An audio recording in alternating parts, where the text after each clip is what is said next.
You and I live in a box.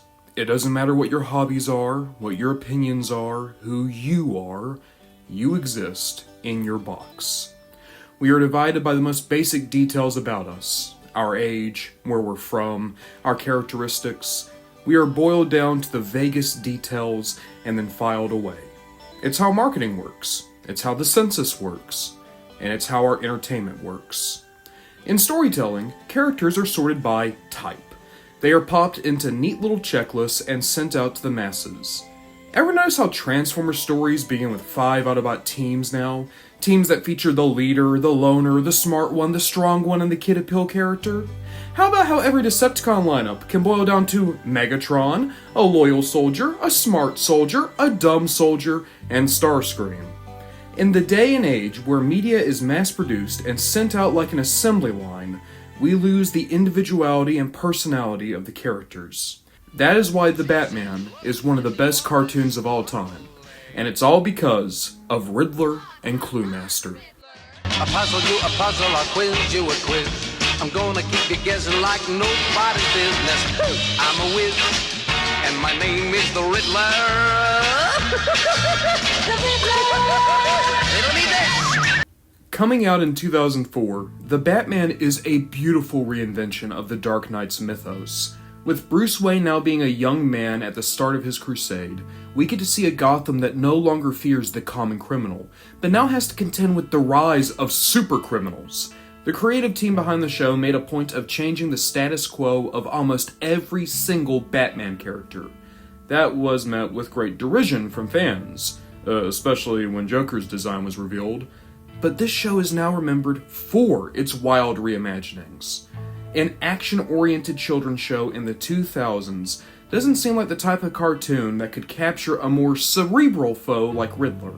With how over-the-top these characters can be, you wouldn't expect the writers to be able to add enough nuance to make Riddler and Cluemaster feel unique from each other. And yet, they are two of the best villains of the entire show. Sure, they're both obsessed with questions, but the core difference is who the questions are meant for. I do need to point this out. Cluemaster existed in DC for decades before the Batman adapted him. These days, he's probably best known as the father of Stephanie Brown, but that wasn't the case in 2004. In the early 2000s, Cluemaster was a D-lister on the same level as the Tin-Eyed Man, a character so unremarkable that their Wikipedia page to this day feels the need to clarify that Cluemaster leaves behind clues for Batman, unlike Riddler, who leaves riddles. In the world of typecasting, Cluemaster is the same type as Riddler without the name recognition. Any series with access to Riddler would never think of using a loser like Cluemaster. And yet, in Season 1 of The Batman, before Edward Nygma even debuted in the show, the writers chose to bring in one Arthur Brown. What did the chick say to the other chick when the hen laid an orange instead of an egg? In the episode Q&A, there are a series of seemingly unconnected kidnappings in Gotham City. A B-list TV celebrity, a renowned pianist, and a world champion chess player. By the way, Fred Willard voices the celebrity character and is literally just using his swindle voice. That justifies me making this video, right? Hey-o! By the power vested in me by the guys who cut me the check. Megatron, you old warmonger! It's been stellar cycles! Anyway, Batman is able to find a connection between these three. All of them featured on a game show in the 70s called Think, Thank, Thunk, a trivia contest for children. Artie had won 13 episodes in a row, only to lose after remembering the year the 13th moon of Jupiter was discovered. He immediately throws a temper tantrum, claiming he has been treated unfairly. His mom takes Think, Thank, Thunk to court over supposed cheating, only for the case to be thrown out. Decades later in 2004, the now fully grown Arthur kidnaps the three people he blames for ruining his life. He demands that the three ask him any question they want. If he gets 3 questions wrong, they walk away. If he gets 3 questions right, they're dropped in acid. He breezes through what they ask him, only for Batman to arrive before he can make them take the plunge. Convinced that he's the smartest man in the room, Arthur demands Batman ask him any question he wants to save the hostages. With only one shot, Batman asks Quizmaster, "Name the true identity of the Batman." just like when he was a child, and lashes out, only to be taken out by Batman. Artie is arrested, the hostages are safe, and I really hope Batman gets some help for Artie's mom. That woman clearly isn't well. At the time of this episode's debut, the online DC fandom all had the same takeaway. Why not use Riddler? In a post-Batman the Animated Series world, where Riddler had been somewhat flanderized into a computer geek and a video game designer, some fans thought that this was the only way to write a character like Riddler. The 90s and 2000s were a rough time for him. How rough? Rough enough that Batman Hush treats the idea that Riddler is a credible threat as a major plot twist. In the 60s, Riddler was Batman's most popular villain, so popular that Joker was taking orders from him. Just a few decades later, though, Riddler was rudderless. His puzzles became a gimmick, and then they became the only thing that defined him. If Cluemaster was going to be a character obsessed with puzzles and questions, what chance did the Riddler have of making an impression? Someone is very bright. Step into the light so the Riddler can see you. Oh no, he's hot! Gee, Riddler, you know everything! That's right, kids. And you know why? In Riddler's debut, we open on a Gotham City Hall filled with bombs. The bomb squad has no way to disarm them, and the only hope is to solve a riddle on the bomb's detonator. Detective Ellen Yin, who had recently begun working with Batman, evacuates the City Hall before allowing Batman to answer the question. It's only then that we would meet the new Nigma. Batman sticks to the shadows as Yin talks to Riddler. He reveals that he has put bombs all throughout Gotham, and that Yin has to find and disarm them all by solving his riddles. If anyone tries to help her, he will set off the explosives at random. Yin races throughout the entire city, all while Batman keeps his distance and solves the riddles from afar. Bomb after bomb is deactivated, the riddles get more and more difficult, and the timer continues counting down, no end in sight. At least until this riddle. A man builds a house with all four sides facing north. A bear walks past the house. What color is the bear? Batman realizes that Riddler's plan was never the bombs. The bombs are filled with jelly. The riddles are nonsense. This was all just a distraction. It's only because the Riddler misspoke earlier in the episode that Batman and Yin realize he never left City Hall. The riddles weren't clues to what his plan was. They were a misdirection. Riddler is actually trying to download the city archives in order to steal public funds and resident information. When Yin confronts him, Riddler reveals that he knew Batman was working with her the entire time, before gassing them both. When they wake up, Riddler demands a game of 20 questions with Batman, so he can try to figure out the Dark Knight's identity. Now, if someone were to just glance over these scripts, they'd probably assume that Riddler and Quizmaster are basically the same character. But when you really watch them, you realize the very DNA of Arthur and Eddie are diametrically opposed. Cluemaster, as a character, is reactionary and insecure. The Riddler is proactive and self-assured. One answers the questions, the other asks them. Tell me, what's the difference between an elephant and a flea? Arthur has wasted his life hating 3 people that don't remember him. He's a morbidly obese man that seems to exclusively eat candy bars he won from Think Thank Thunk. Whatever money he does have went into recreating the set of the game show and, presumably, paying his henchmen. By the way, he only hires little people as his henchmen. When I watched this episode as a kid, I thought it was a power thing. Arthur feels insignificant, so he only hires people that have to look up at him.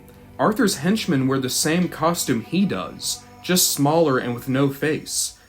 What if Arthur has them wear these outfits so he can trick himself into thinking he's smaller than he actually is? Like, obviously he can't hire kids for this kidnapping, and these grown men can't be mistaken for children. That is, unless you're already a delusional man-child and you force your henchmen to hide most of their bodies. Maybe Cluemaster has them wear these hoods so he can trick himself into thinking they, and by extension himself, are still kids.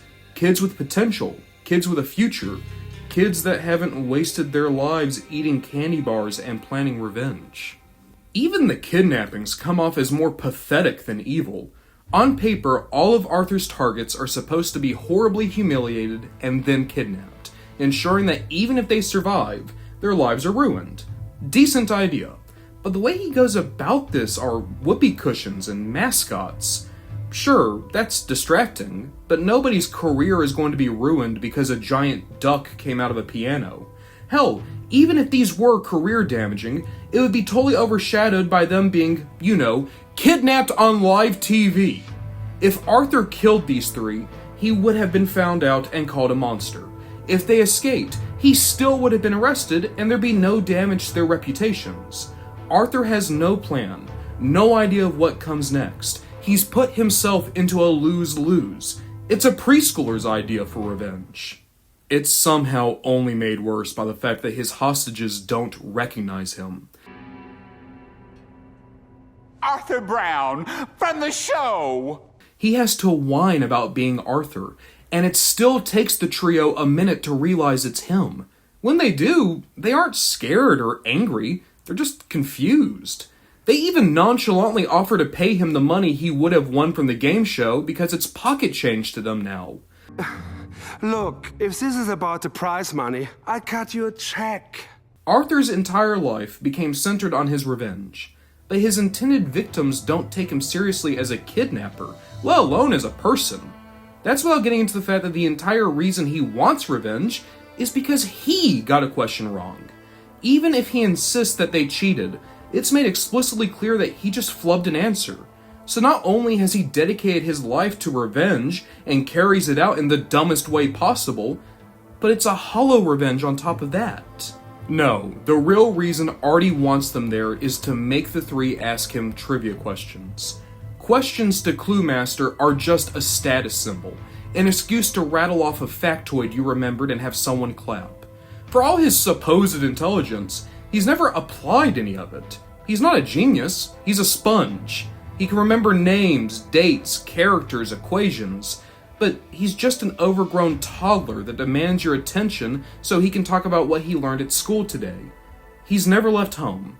He demands people meet him in his comfort zone, play by his rules, and address him in the way he sees fit. Arthur is desperate to be seen as the smartest man in the room, but is too scared or complacent to ever leave that room. Any challenge to his ego is seen as someone cheating or lying. In short, he refuses to grow. There's plenty of people like Arthur in the world. He is a thoroughly unremarkable man that believes the world has conspired against him, when in truth he's just a loser.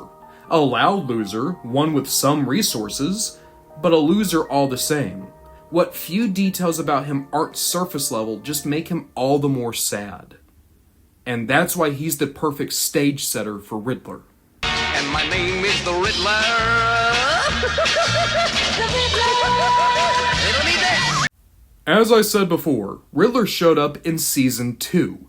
By that point, Batman has faced Joker, Catwoman, Penguin, Bane, Scarface, and, of course, Clue Master. Now working with Detective Yin, Batman feels like he's gained a handle on Gotham's villains. Batman and Yin take Eddie's riddles at face value. It takes hours for Batman to even suspect that the bombs are not Riddler's true objective. Within this episode, Riddler is more than capable as a manipulator. Even when Yin's involvement becomes a fly in the ointment, Riddler immediately adjusts and factors her into the wild goose chase he needs to set Batman on. The riddles have nothing to do with his actual plan. There's no hidden details or tongue-in-cheek attempt to hide something under Batman's nose. Eddie's just bullshitting the Dark Knight. Riddler fully expects Batman to get wise eventually, and was prepared to deal with him and Yin. No riddles or misdirection at that point, just knockout gas so Riddler's henchmen can complete the plan. By the by, look at the riddle men that work for Riddler.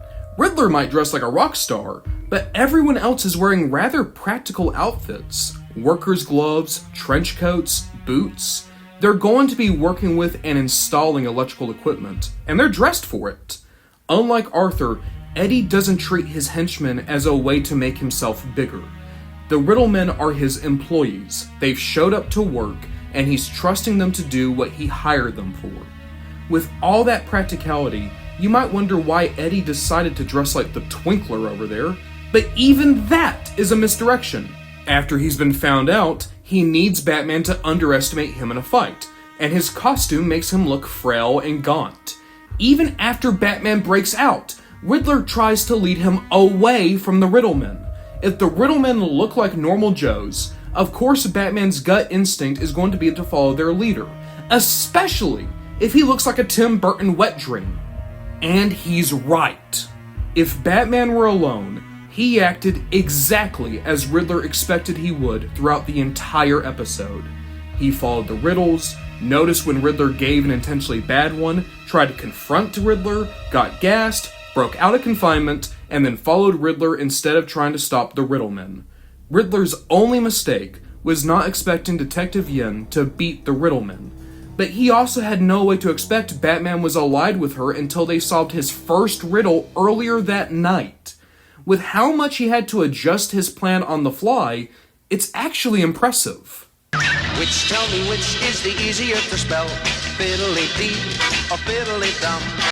When you compare Arthur and Eddie, it all comes back to the writers bucking the trend of types. They're both the question guy, but there is a core difference that defines them both. Arthur answers questions, Edward asks questions. Artie brings people into his world, down to his level, yet is still reactionary. He puts the onus of finding and asking questions on his hostages. He sits there like a lump, waits for his victims to do all the legwork of finding a suitable question, and then smugly answers them. Even in his own revenge fantasy, one that he's planned for decades, Arthur refuses to be proactive. He is in a position of power, and yet still puts himself at the mercy of the people he's supposedly superior to. Artie's perfect world would have still had him in that basement, still jobless, still directionless, with the only difference being that he answered a question correctly decades ago. Cluemaster sees learning and growth as adversarial. To him, being incorrect in even the most trivial of ways is the same as being attacked. When faced with a question he doesn't have an answer to, he lashes out at everyone around him. Art, literature, science, and history are things to be retained, not analyzed or interpreted. Arthur sees new ideas as someone attempting to make him feel small. He answers questions, but only questions he approves of. Questions that won't give him a reason to learn more. Eddie, meanwhile, takes failure in stride. He doesn't feel a need to prove he's the smartest in the room, because he's confident that he is. He is able to delineate tasks fairly, and has enough emotional maturity to make himself look ridiculous for the sake of his plan. If Artie needs people to enter his domain, Riddler does everything in his power to send people far afield. When the plan has setbacks, Riddler quickly makes adjustments to ensure success. Even if he ultimately was undone by underestimating Detective Yin, you still have to admit that his plan was a solid one. But it always comes back to the questions. Artie panicked after getting one question wrong. Riddler, meanwhile, plays 20 questions with Batman to learn the Dark Knight's identity. The very nature of 20 questions means Riddler will have to be wrong with some of his guesses, but he'll make adjustments with each failure until his plan works. Yin shouts out Batman's supposed identity, and that's what makes Riddler trip up. Eddie's love of knowledge is matched only by his love of applied knowledge. Batman's identity is the ultimate mystery. Riddler has the perfect scenario to solve the mystery in a way that would still challenge him, just to be cheated by Yin. Unlike Arthur's tantrum, this feels like someone on the edge of a breakthrough being sabotaged at the last second. And this still isn't Riddler's proper defeat. Even though Batman and Yin are able to escape, Riddler still tried to misdirect Batman one final time. Riddler makes himself the center of attention only so his team can succeed and they all walk away richer. The whole world filled with Riddler. For so many series, Cluemaster would be a throwaway, if he was used at all. But in 2004, the Batman brought him in and made him unique from a character he had been ripping off for decades. Cluemaster and Riddler had oceans put between them, in spite of similar gimmicks, and it's beautiful because of it. It made the world of the Batman feel lived in. It gave contrast and context to one of Bruce's oldest foes that had fallen into Jim Carrey references and misuse. They took two characters of the same typecast and masterfully showcased what made them both unique. If only more shows these days could see how being a similar character doesn't mean being the same character, and how by having these similar types, so many new avenues for story and personality can come about. The existence of Bumblebee doesn't have to mean Cheetor or Hotshot can't show up. It just means that your characters can't exist in neat little bubbles anymore. That people can't exist in neat little bubbles. But in a world where type and demographics are all that matter to companies and producers, those bubbles can't be popped. Riddler and Cluemaster shouldn't be in the same show because their bubbles overlap so much. But a great creative team looked past the surface level and showcased exactly how to treat characters that might be similar, but are still wonderfully unique.